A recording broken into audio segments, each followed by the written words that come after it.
Hi Scorpio, welcome to your end of the year reading. This will take you up to December 2022. It's about 6 months, but yeah, it'll take you to the end of the year.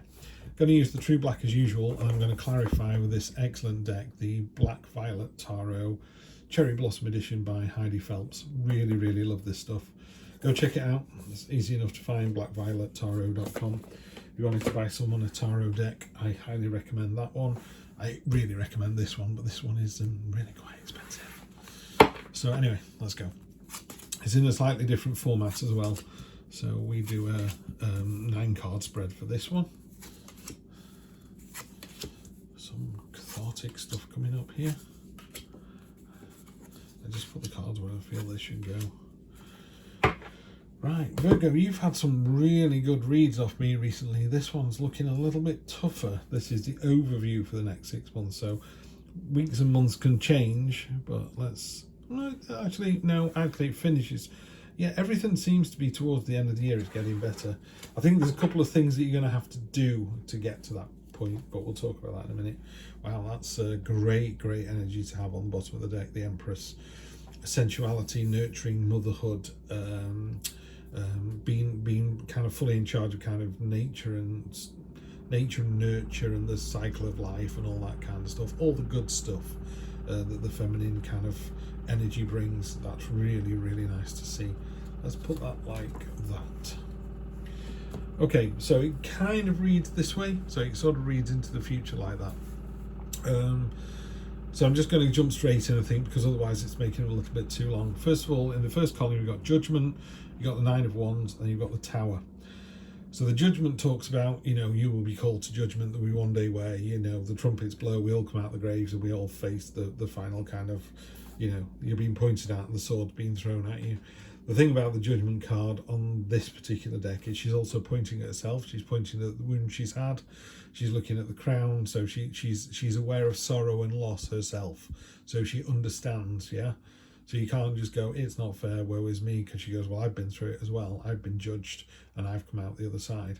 And she's pointing at the 8 of Cups. So that's really important that she's pointing at that. You've also got 8 and 8 here as well. So we've got the Judgment card, so it's about being open and honest and transparent and being stand up and be counted, when you put your head on the pillow at the end of the day and you go, I was a bit of a git today. Well, make sure that tomorrow you're not. And if you go to your bed and you put your head on the pillow and go, I was the best person. I was the best version of me I could have been today. Great, do it again tomorrow. We're always trying to be better than we were the day before. My son's great. He has Down syndrome, but he every day he just goes, best day ever. He comes home from school and goes, Dad, can I have some hula hoops? And I go, yeah, of course you can. Best day ever. What a great way to live your life. Best day ever, every single time. So moving down onto that, we got the 9 of Wands, which is, this she-wolf here.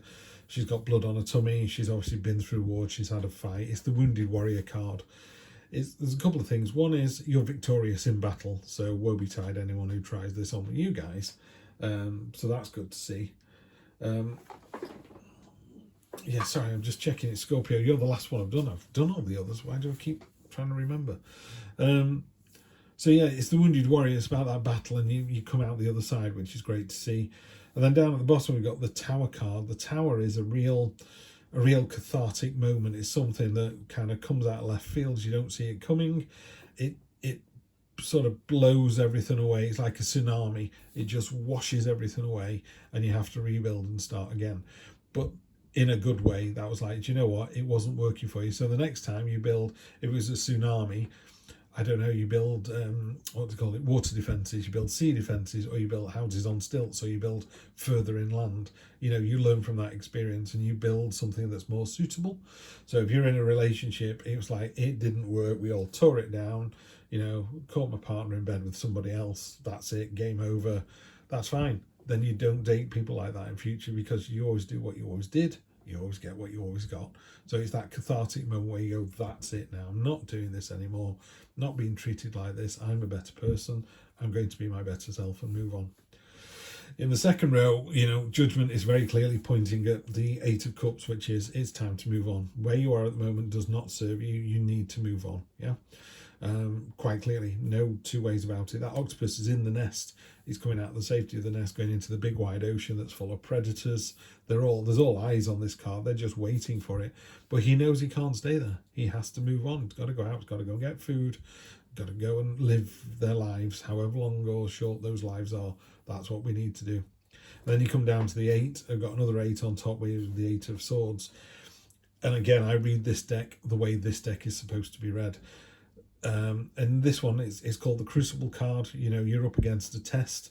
It's obviously someone's already failed the test. There are others waiting behind that are quaking in the boots, but you're surviving this test. So whatever test you're being put through, and it's ferocious, you do win. Yeah, and the result of that is some kind of sorrow or heartbreak.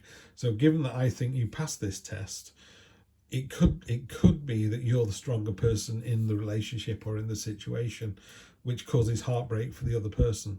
So what this card also talks about is being magnanimous in victory, you know, or gracious in defeat. So it might be that you say, well, actually, I lost this. I didn't survive the test. My partner left me, or I lost my job, or whatever. Be gracious in defeat. The universe has a plan. So you either win and then you are kind to the people that didn't win. So say you were up for a promotion and you got it. The first thing you need to go and do is find the person who didn't get the job, yeah, and explain to them that you really ran you ragged and, you know, you only got it because of this, this and this. Love working with them, hope to work with them in the future, rather than going, you know, I won, no. And equally, if you lost to that person, hopefully they would be magnanimous enough to come over to you and say that thing.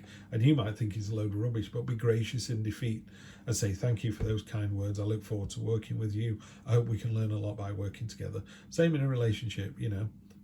You've got to work together to get up the mountain, because there are going to be days when one person can't make it without the support of the other. And then finally, we've got the 3 of Wands. So this is about focus and targeting and inspiring others. You're so determined to get to this prize. You're like really focused on it. You're inspiring others to do the same thing. So if it was in a business situation, okay, you got the promotion and you're amazing, or you didn't get the promotion and you're amazing. The end result is you're still amazing, which is really good. Down here, yeah, people recognize that. This is the 7 of Pentacles. 6 of those pentacles are balanced against the list, or a list of wants and needs here. So it's a card of transparency and people going, wow, well done you. Yeah, I can really see what you've done here. Yeah, it's also a card of a little bit of rest and respite before doing it all over again. It's like, you've done a great job. Now let's do it all again. The farmer plants the crops. He harvests the crops, then he needs to sow the seed again. You know, you can't just put his feet up and go, that was a bumper crop this year. Yes, it was. And everyone goes, brilliant, you sold it for lots of money. Yeah, you did, but you've got to go on to the next bit. It's cyclical. Move on to the next bit quickly. And then down here, we've got this lovely 3 of Pentacles, which come up a fair few times. 3 of Pentacles talks about the synergy of, you know, the seed, soil and water going into the ground, and it's making this oak tree sapling.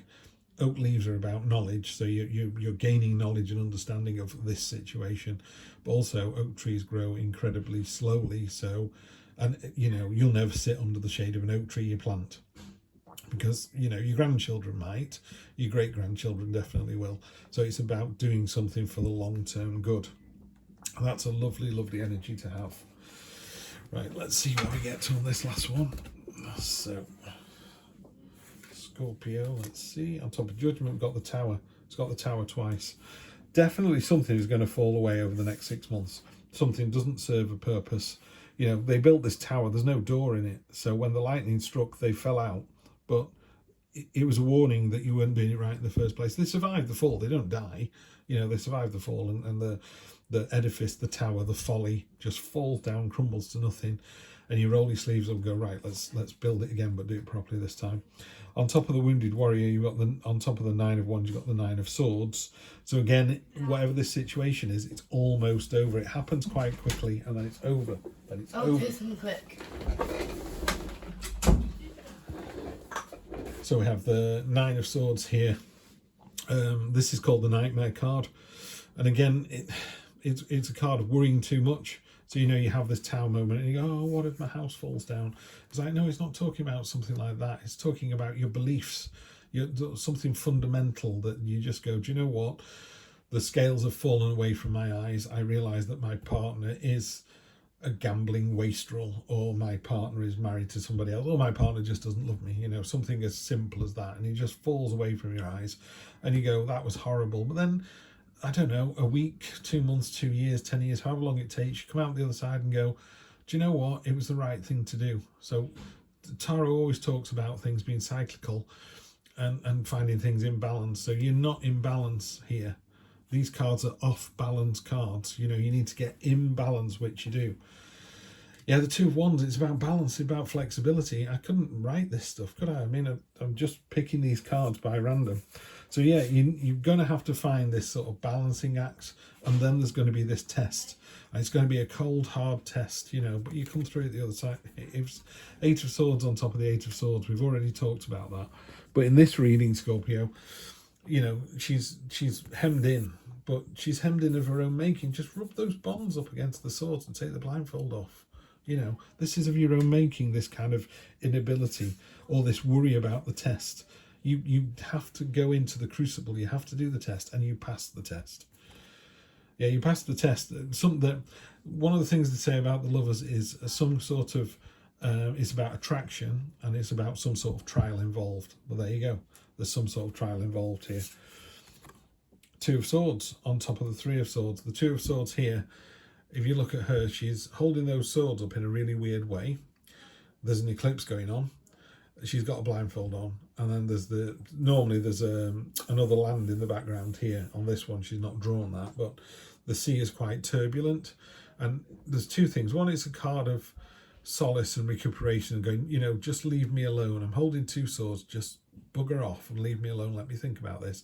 But other ones, it's a bit like a card of stagnation. It's like, just put the swords down, take the blindfold off, and look behind you. There's an island there for you to go to. Yeah, when the eclipse passes, you'll be able to see as clear as day where it is you're supposed to be going. So there's some test. There's some real kind of between now and Christmas. Between now and December. I can't really say when, but yeah, there's definitely some trial involved, which leads to this focus. Now, this card here is great because really focusing on that fish, but there are lots of fish here. There are lots of fish to choose from. You know which one to choose. Honestly, you know which one it is. Yeah. So, sometimes people go, shall we do this or this? That nanosecond, your reptilian brain just goes, let's go to the zoo. And you go, do we go for the zoo? Do we go for a meal out to go to the seaside? Do we save our money? Do we watch a film? No. It was the zoo. It was the thing that instantly, when someone said it, there was a little bit in your heart or your head there a little bell went off, or your heart skipped a beat. Doesn't matter why. Maybe you like orangutans. I don't know. Maybe you don't ever been to the zoo. The zoo isn't the thing. The zoo's the MacGuffin. What I'm saying is, when people say to you, there are 5 things you can choose from. My wife did it to me at lunchtime. You can have this, this, this, or this for lunch. And I went, when you're cooking it, you do whatever easiest for you. And she went, they're all easy for me. You need to pick one. And she gave me the list again. I went, that one. The one that just popped into my head. I'll have that one. The Hierophant on top of this harvest and rest and reward and people seeing how good you are is the Hierophant, which is a card of knowledge and doing things for the greater good. Ties in really strongly with the Three of Pentacles, by the way. That idea that in the True Black deck, the Hierophant has got a staff with a beehive on it. And Marcus Aurelius, famous Roman emperor, who I always quote, said, if it's not good for the hive, it's not good for the bees. So I'd remember this. When you're having this trial and this difficulty, it's for the greater good.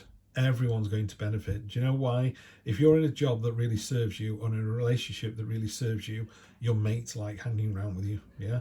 If you're in a dead-end job and you're going out with some wastrel, you're just horrible to be around. And they're like, really? Why are you doing this to yourself? You're better than this. Damn right you are. Damn right you are. Yeah. Page of Pentacles. Yeah, bit of a learning exercise, but again, coming in with that. This is the card that's misprinted. This has got the Page of Swords on it. The Page of Pentacles. I'm going to have to clarify that because I don't like that one on there. Seven of Swords. And finally, 10 of Swords. Okay, so they all came up as sword cards on here.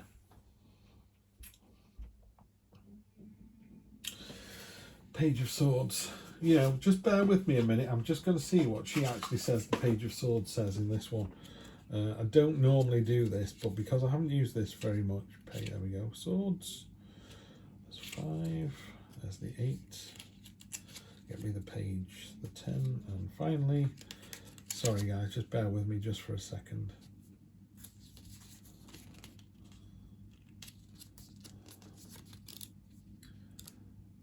Well, they seem to do this in a different way. This is really astonishing. It's like I couldn't find the Page of Swords in her little book then. That's what's thrown me. I know he's in here, so let's have a look. I've never known a card not to want to come up. Right, the Page of Swords. Okay, I know what this one is. That's fine. The Page of Swords is about cutting through the nonsense. It's about clarity. It's about, and doing that kind of cutting through the nonsense reveals the truth. So that's what's going to happen. You're going to cut through all the nonsense. There's going to be a trial, and I don't mean a literal trial. There's going to be some kind of trial, tribulation, something you need to go through. Yeah, and you do it successfully, and you end up with the 6 of Wands, which is the triumphant victory. So yeah, this is going to be really interesting for the next 6 months, Scorpio. It's really cathartic, you know, soon. And then it feels like, really, I'm really being put through the ringer here. But the end result is really, really worth it. You transform, you know, literally caterpillar to butterfly. There's a complete sea change towards the end of the year. I wouldn't be surprised at all to see that in the weekly readings over the next few months. So, yeah, have a good one. Let's see how it all pans out. I will see you on Sunday for your general readings. Take care.